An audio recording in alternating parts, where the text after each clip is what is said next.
Hope everybody's doing all right here on this Monday morning. You'll have to bear with me. I typically don't do reaction videos, but I felt like this performance in this season kind of warranted it, and you'll have to bear with me as far as not being able to really look at the camera. I'm driving, so we're going to keep it safe. But at this point, I would say that 2023, it's over. It's over. And, everybody's saying blow it up. Yeah, I say blow it up, but to me, there's a strategy that you can put into place. Here's how I would play it. And,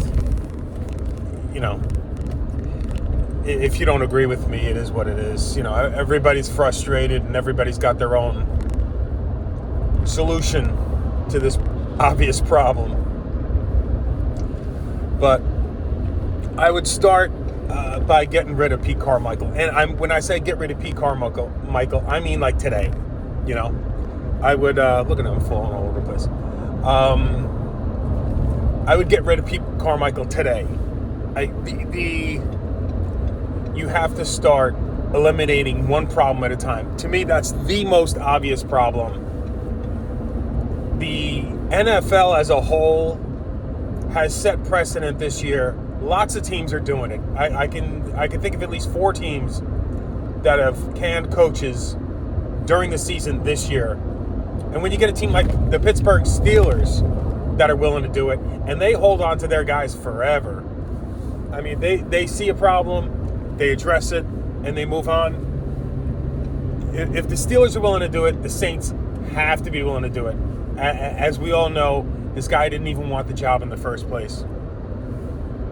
And we kind of acted out of a place of desperation, despite having legitimate offensive coordinators walk in the building and interview for the position. This whole continuity thing. Fuck the continuity. I'm done with it. I'm done hearing that word when it comes to just keeping guys in place for the sake of keeping guys in place. And that goes for coaches and players. I'm just done with it. If you're not performing, you don't belong on the field. That's it. Or on the sideline. So I start with Pete Carmichael and I can him. If the Saints can't turn anything around in their last 6 games and show some signs of life, and I mean not win a game or 2. They got the dog shit schedule that they got. They should win a game or 2. They should win all these games, maybe with the exception of Detroit. But if you can't show significant change, like where the hell has this been all year, then at the end of the season, you take your interim offensive coordinator, you take Dennis Allen, you get rid of them.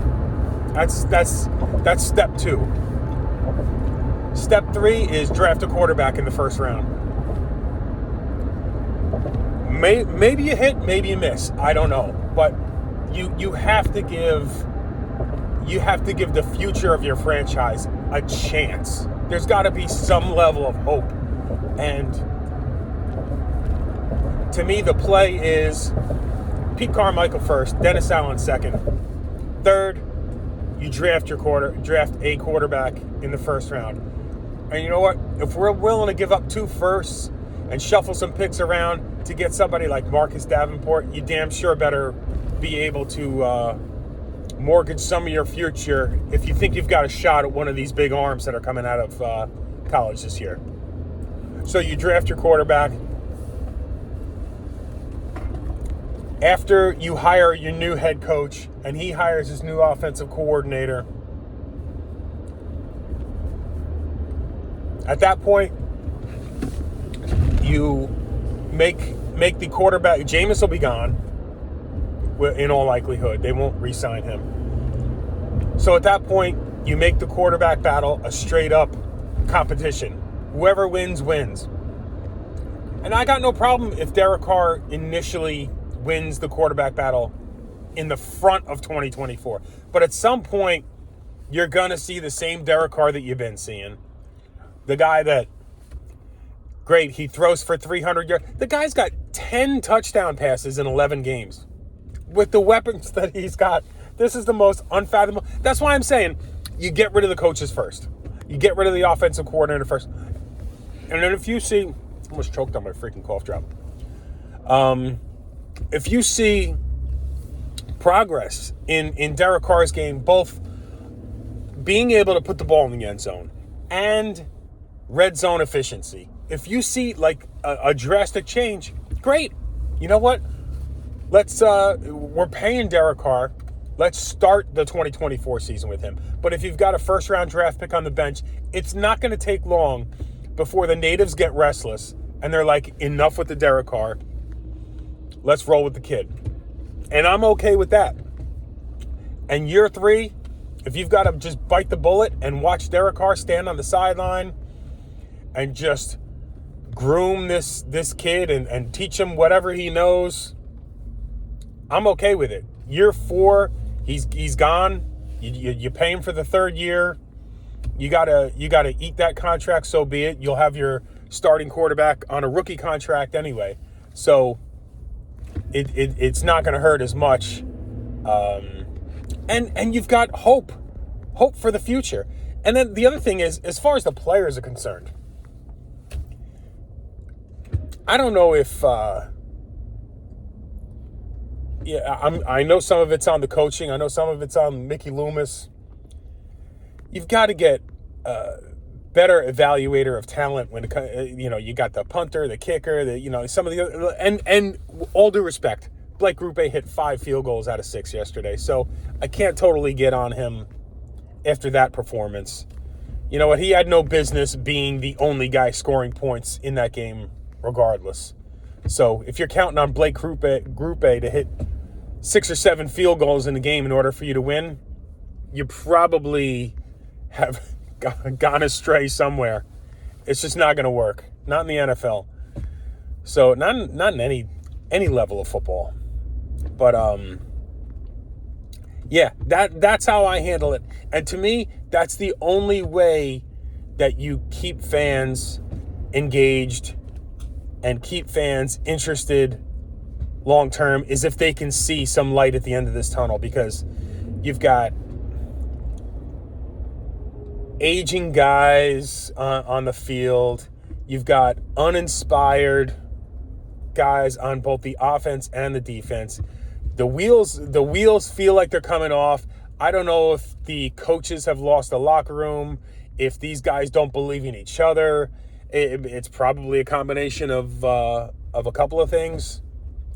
But you need some instant, like, shot in the arm kind of leadership that nobody in this franchise seems to garner. So, if again, to me, you do something this week. You get rid of Pete Carmichael this week, and you see if that sparks any life in the offense and the defense. And it's tough because I know you got Michael Thomas out, Chris Olave got hurt, Rashid Shaheed got hurt, Juwan Johnson got hurt. It's like a lot of your weapons, but you know what? You've still got a couple of good tight ends. You've still got Taysom Hill. You've still got Alvin Kamara, Jamal Williams, and like you've got plenty of talent. Like, I'm done with the excuses. Like, people get hurt. Yeah, people get hurt on every team every year. It just, you can't go without your share of injuries. But the Saints shouldn't be in this position in the first place. They should not be they should be 3-4 games up in this division. And you know what? If you get guys hurt for a couple weeks, the Saints fans should be thinking, all right, well, get them healed up. Let's gear up. Get through these next couple of games.